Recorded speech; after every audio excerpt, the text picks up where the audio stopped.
All right, so we've just checked the alphas on and off. We've played with them a little bit just to get an idea. Again, I'm going to do my timeline down. Let's just stick with that. Texturing, we're not going to mess with texturing right now. It's not what you think. It's related, but not, and we'll get into that a little bit later. By the way, with ZBrush, if you'll notice, as I sculpt, this button is on, RGB. Well, I have a white color on, so you can't see anything else going on because, it's white, so it's not affected. This red wax is a material, but because I'm using a white color, you don't know that there's any color on the model at all. Obviously, when you sculpt, you do not want RGB on. Go ahead and turn that off. That adds color. If you have that on at any time, whether you're Z adding or Z subtracting, all right, you're going to get color with your information. When you're polypainting, that's not a good thing. Oh, by the way, let me show you something really quickly too while I'm at it. With the Z add on, as you're sculpting, the same way we did with clay brush, the clay buildup brush, if you hold your Alt key down, you can now sculpt and gouge into the model. Again, Alt key comes in handy for all sorts of things. Let me show you really quickly. I'm going to click this. I'm going to go to my skin shader, okay? I'm going to go ahead. Here's our color square and how we can find colors and the gradients thereof. I'm just going to left click and drag. As you can see, well, not quite see, down here are our two color gradient, our two color boxes. On the right hand side is what your color is going to be on the model. On the left hand side is a secondary color. We're not going to deal with that right now. So for instance, you can now see that this is red. If I click into the green, goes to green, I can now do, say, a duller color of green, darker color of green, darker but more saturated. Towards the right is saturation, towards the left is graying it out, okay? But that doesn't actually apply to the model yet because we haven't actually added color to the model. In other words, as soon as I change this color to red, you'll notice the whole thing changes. If I change it to orange, the whole thing changes. All right? So I'm going to turn off the Z add because, yes, you can work on the model without adding in details or subtracting. You can just add in colors, for instance. Let's go ahead and, since we have RGB on, I'm just going to go ahead and click this. And I'm drawing. And right now what you're getting is the fact that I'm painting color on this. I can now shift this over, for instance, really quickly. You can see that now stayed. Now I can paint in, say, the red color. All right. Now you can see we're actually affecting stuff very easily, very quickly. By the way, you can hold your Shift key down and you can actually blend this out a little bit. So there's more of a gradient kind of between the two colors. All right. Now, here's where the secondary color comes in. For instance, let's go ahead and shift right now to a green color. All right. And then if I hit the V key, you can see green is now gone from the main color over to secondary. I can now switch to, say, a yellow color.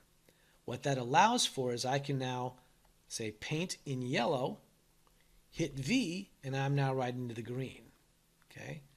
V, I'm in yellow, V, I'm in green. Comes in very, very handy. By the way, let's say we'll go ahead and start to blend some of this. I'm holding my Shift key down. Let's say we want a color like right in here. I can just hover my mouse over that and hit C. You can see the color down here in this main color bar changed to approximate that. I can now paint, and you can see I now am painting in a blend of color where this had all blended in. I can do the same up here, for instance. Let's see, I'll hold my Shift key down, and then I'll just sample that. See, now I have more of a brown color, and now I can paint in that. All right? Comes in very, very handy. You can sample any color you want and start painting it. C, C, C. All right? Very quickly, very easily. Again, I can go ahead and go into my timeline. Now I can do a couple things on this. I can either go back to my timeline, or I can just go to my white, go up to color, fill object, and it fills the complete object with that particular color. Okay, I could be in green, color, fill object. All right, quick way to do that, to go ahead and color the whole thing when you're working on models.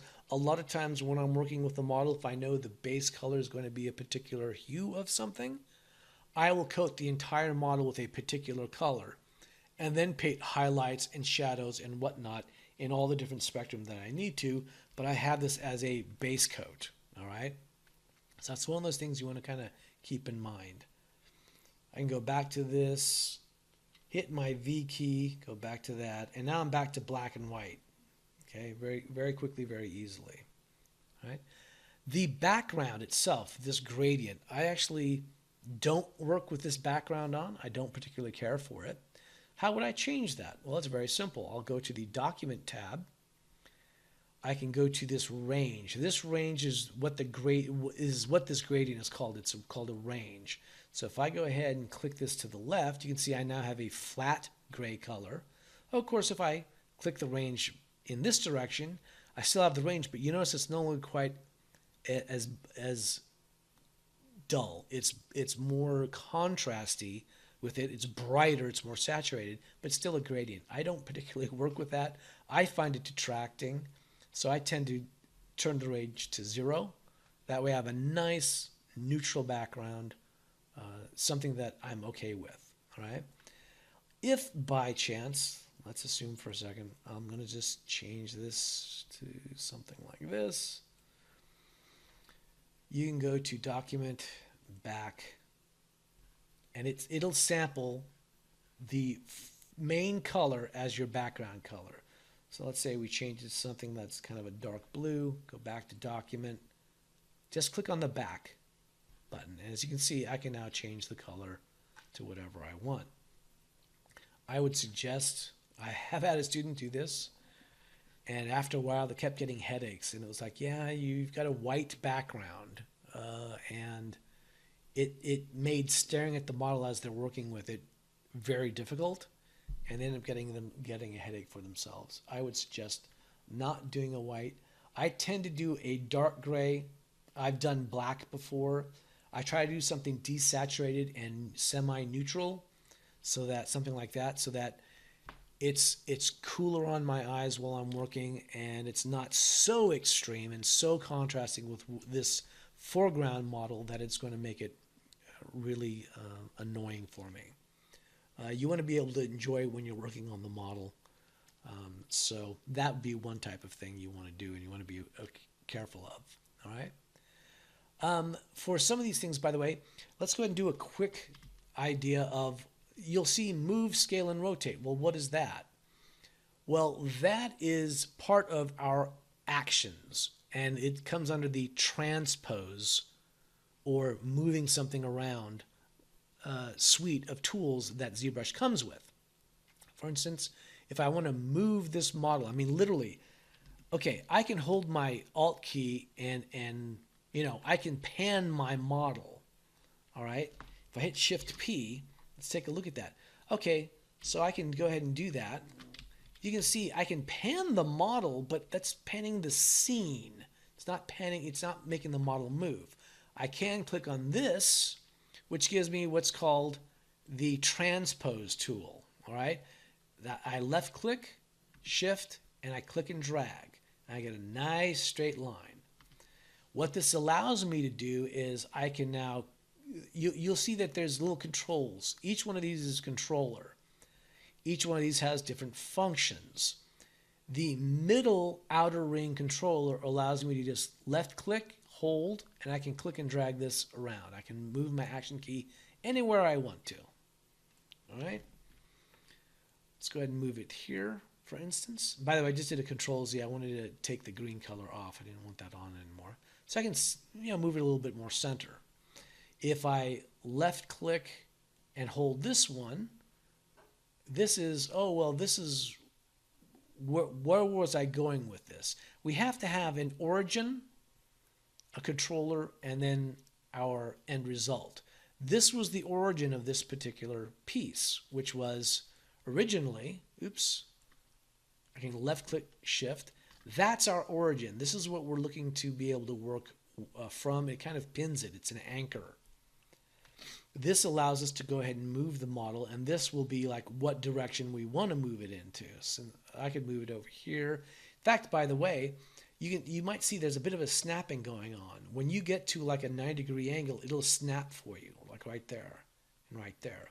Or if you hold your shift key down, you can scale it in, scale it out, or left click and drag it out. All right, and then I'm going to go ahead and shift it around. If I grab this inner ring, that's going to actually affect the model now. I'm not affecting the outer rings, again, affect the transpose line. The inner rings affect the actual model. So if I collect the innermost ring, that lets me move my model around as a whole. If I grab the end result inner ring, that allows me to move the model like in a stretching fashion. See that? Might come in handy for a lot of things, trust me. I use the move, scale, and rotate quite a bit. In fact, I'll tell you what, here we'll do this just so you can see. Okay, now if we want to rotate, you can click the rotate here, and now you can literally click and drag and rotate your model around. You're not panning it, you're not zooming in and out, you're actually changing the model and rotating it around. Same thing with the scale. The outermost end result one, if I click it and then hold my shift key, I am doing proportionately. If I do it without it, it's pulling it out. Same with over here. And I can even do a center point one where it's trying to scale from the original anchor point, okay? Once I'm done with that, for instance, I can go ahead and hit the R key or the T key, go right back, and I'm back into my, should have went back into editing. But again, W is move, R rotate, S scale, T for draw. Or, I'm sorry, back to edit. All right?